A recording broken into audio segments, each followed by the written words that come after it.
Good morning, students. I am Reshu, your English teacher.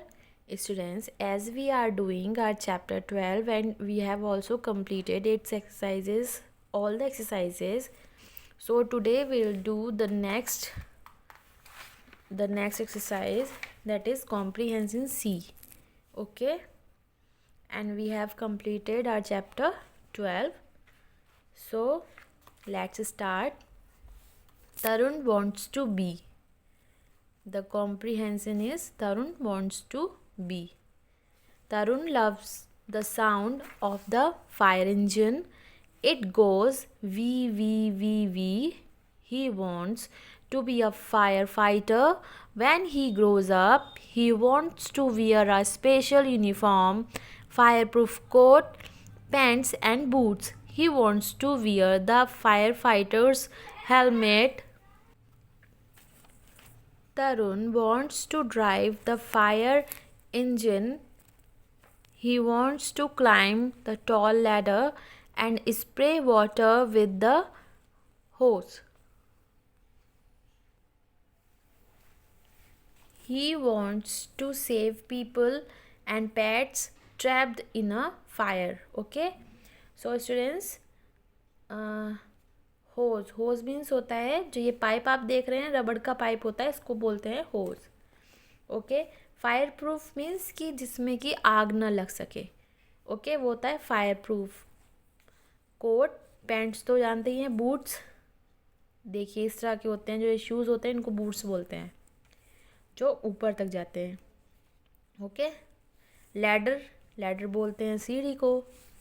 Okay. Then read the story and choose the best answers. Okay. So what does Tarun want to be? Tarun क्या बनना चाहता है? Firefighter. Okay. Then second question is, what does Tarun want to be wear on his head? वो head पर क्या पहनना चाहता है? Helmet, है ना? So helmet. Then what does Tarun want to be drive on the road पर क्या चलाना चाहता है? अ ट्रक, एन एम्बुलेंस और अ फायर इंजन. क्या चलाना चाहता है? Fire engine. Okay. Then what does Tarun want to be climb क्या चढ़ना क्या चाहता है? वो ladder. Okay. Then whom does Tarun want to be help? किसको हेल्प करना चाहता है? पीपल को और पेट्स को, दोनों को हेल्प करना चाहता है ना. सो both people and pets. Now write sentences with the following words. Okay. So our first word is uniform. So his uniform is clean. Okay. Second word is helmet. Always wear a helmet on bike. Okay. Then ladder. He fell off the ladder. Now the fire. There is a huge fire in the building. Water. I want to drink some water. Okay. Now the chapter 13. Position and time. Okay. So let's start.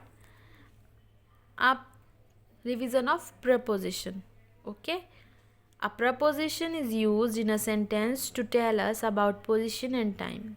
Students, prepositions मतलब होता है जो word से हमें पता लगता है किसी भी चीज़ की पोजीशन या फिर टाइम, उन वर्ड्स को हम क्या बोलते हैं? prepositions. Okay. So a preposition is used in a sentence to tell us about position and time. किसी भी सेंटेंस में जो वर्ड हमें ये बताने के लिए यूज़ किए जाते हैं कि इस चीज़ की क्या पोजीशन है या टाइम, किस टाइम पर वो हो रहे हैं, वो वर्ड्स क्या कहलाते हैं? Prepositions. Then it is usually put before a noun और अ प्रोनाउन. अधिकतर ये वर्ड नाउन और प्रोनाउन से पहले यूज़ किए जाते हैं. Okay. Then on, under, into, between, behind, over are words that tell us about position of the first noun in relation to the second noun.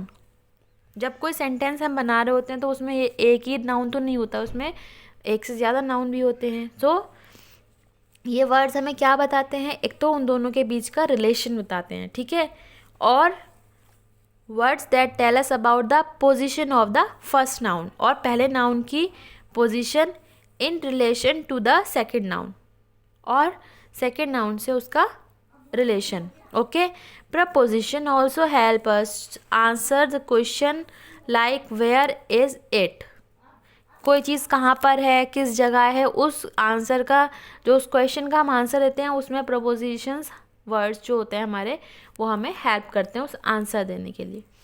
Words like on, at, by, for, past tell us about time, और जो इस तरह के word होते हैं on, at, by, for और पास, ये words हमें क्या बताते हैं, टाइम के लिए हम इन वर्ड्स का यूज़ करते हैं। Okay, so look at the example given here.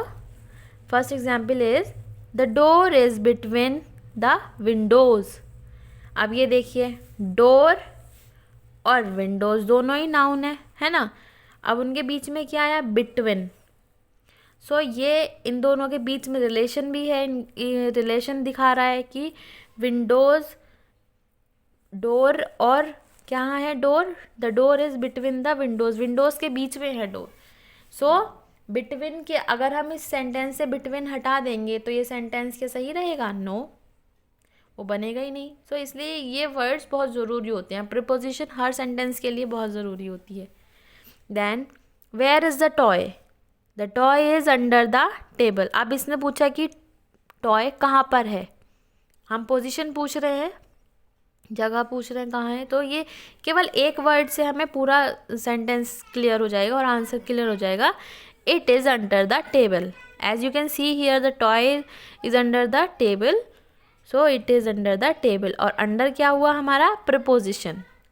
Okay, now exercise A, fill in the blanks using the correct prepositions from those given in the brackets. Okay, you can take help from the brackets. Here are the prepositions given. So our first sentence is the cat is hiding over or behind the door. Over का क्या मतलब होता है, over का मतलब होता है किसी चीज़ के ऊपर लेकिन वो चीज़ उसको टच नहीं करनी होती है, मतलब जो चीज़ उसके किसी चीज़ के ऊपर होती है उसको टच ना करे तो उसको हम क्या बोलते हैं, ओवर। सो यहाँ पर दो हमारी प्रपोजिशन है, बिहाइंड और ओवर, तो ओवर तो नहीं हो सकता, तो इसका क्या राइट आंसर है, behind. The cat is hiding behind the door. Okay, now second, Sonia is on the berth above mine. The statue is in front of the town hall. Where are the books? They are in the bookshelf. Okay, now the rabbit walked into the trap. Now the last is we are taking the flight from the international airport, मतलब कि हम airport से, international airport से flight लेंगे। Okay, so students you have to complete all this work. Okay, then bye bye, take care, thank you.